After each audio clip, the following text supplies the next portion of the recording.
Wow.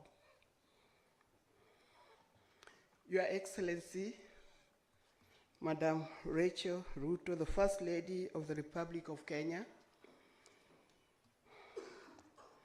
Your Excellency, Joy Kindiki, the spouse of the Deputy President of the Republic of Kenya, Professor Margaret Hutchinson, the Vice Chancellor of the University of Nairobi, professors, academicians, students, ladies and gentlemen, good afternoon. It is such a privilege and honor to be part of this vital FLAIR Forum and Expo at the University of Nairobi, the university that has shaped many minds, including mine. I was here as an alumni several years ago. I want to thank the university and the FLAIR team for inviting me to participate in this timely endeavor. The theme of the forum today is Impact and Innovation with Africa's Visionary Women. That resonates with women's leadership and development work, to which most of us have been committed for decades. I want to share with you today some observations on how far we have come and how we must keep shaping the future of our continent. My own focus, long-standing, I founded the League of Kenya Women Voters way back in 1991 with intention to support increased women's representation and inclusion in politics. Having political space and making space to exercise its different aspects. Which brings me to women's voting turnout. The health of our democracy depends on the active engagement of each of our citizens. For a woman to resolve to make our collective voice be heard, to demand better services, better representation, better policies, and that policies that deal with our unique challenges. Let's mobilize each woman to register as a vote and to vote strategically, to elect representatives who are authentic voices of our cause. Apart from voting, we also want to witness women contesting in elective posts. The journey is never simple. It is usually filled with barriers, like financial barriers, social barriers, and cultural barriers. Yet, like we have seen in Kenya and across Africa, when women contest, they bring new voices of compassion and keen sense of needs of the community to the leadership arena. They bring integrity and a sense of value of working together that is critical to a country's development. We must continue empowering those trailblazers, mentoring them, and removing barriers that confront them. Now, through Ida Odinga Trust, that's my foundation, we have tried to provide scholarships, mentorship, and leadership skills solemnly to young women looking to make such contributions, empowering them with means of overcoming such diversity is a sure way to avert poverty. Outside of politics lies dynamic arena of women's entrepreneurship.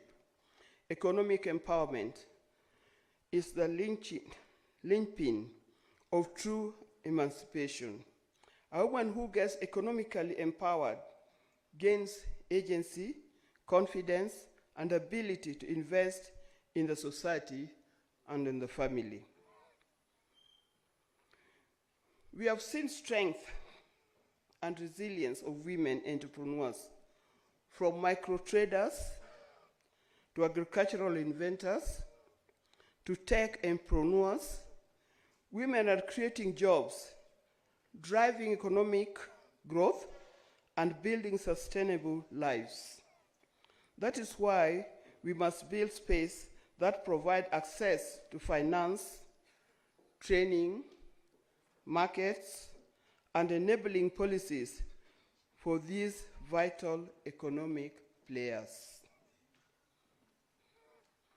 Apart from my long-standing work, also involves making case for women's health programs like prevention of fistula, breast cancer awareness, because a healthy woman lies at the root of economic productivity and empowerment. Lastly, and perhaps most importantly, let's discuss support for each other. Women empowerment is not a solo journey. It is one that we share. As women leaders, first ladies, scholars, citizens, there is tremendous obligation that we have to support and promote one another, to nurture, to coach, to celebrate, and stand with one another. When one woman makes it, she opens doors for hundreds of other women. When we create webs of support, we create strength against diversity. In my own effort has been to build on the time and the time again, whether by championing girls' education and creating initiatives like that of Dr. Ida Odinga Library and Resource Center at Uganda Girls High School, or through border mentorship and social justice work that distributes books, sanitary pads, shoes, stationery to schoolgirls that will make them remain in school and have the basic support that they have to succeed.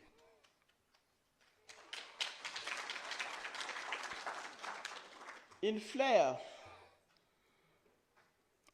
vision focuses on impact of resilience and gives us platform to learn from each other's work, share our methods, and develop our collective contributions.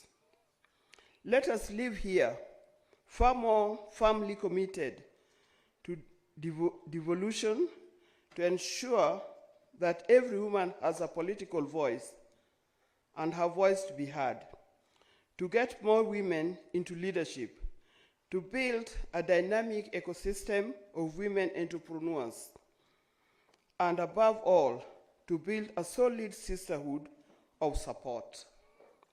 Let us strengthen in unity, make our positive forces in our continent. Thank you and welcome FLAIR Forum and Expo. Thank you and may God bless you as we leave this place.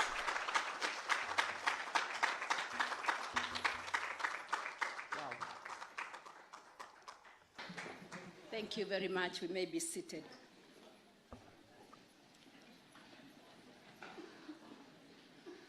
Dr. Joyce Kidhure, spouse of the Deputy President of the Republic of Kenya, Her Excellency Reverend Canon Dr. Ida Odinga, Vice Chancellor Professor Margaret Hutchinson, County First Ladies present, distinguished guests, ladies and gentlemen, good afternoon.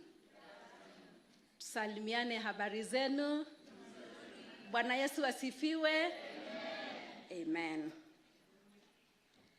It is an honor and a great privilege to be here with you today at the inaugural First Ladies of Africa Impact and Resilience FLAIR Forum and Expo Nairobi 2025, hosted by the University of Nairobi. Receive warm greetings from our President, Dr. William Ruto, who expresses strong support for women and advocates for gender equality. His words, thank you. His words and actions demonstrate a commitment to ensuring that women's voices are recognized. The theme that brings us together today is a powerful affirmation of the immense yet unrealized potential that resides within every woman. It's about recognizing the architects of our tomorrow and empowering them to build it. Ladies and gentlemen, Kenya is dynamic, vibrant, and full of talent, creativity, and innovation. Right at the center of this energy are our women, the mothers who nurture, the teachers who educate, the entrepreneurs who innovate, the caregivers, and the leaders who inspire. They are the pillars of our communities, the bedrock of our families, and the unsung heroes of our nations. Their value has been overlooked for far too long, and their voice has been silenced at times. Their strength has been undertapped and undervalued.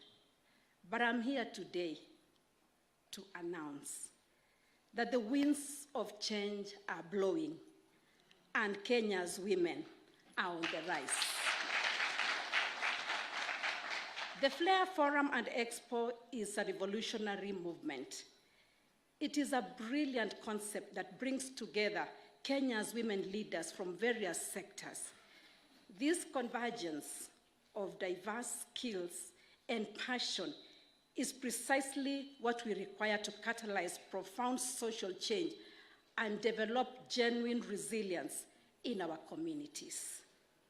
As women leaders, we are given a special and sacred assignment. We are no longer icons alone. We are bridges, connecting the aspirations of our people with policies that can transform their lives.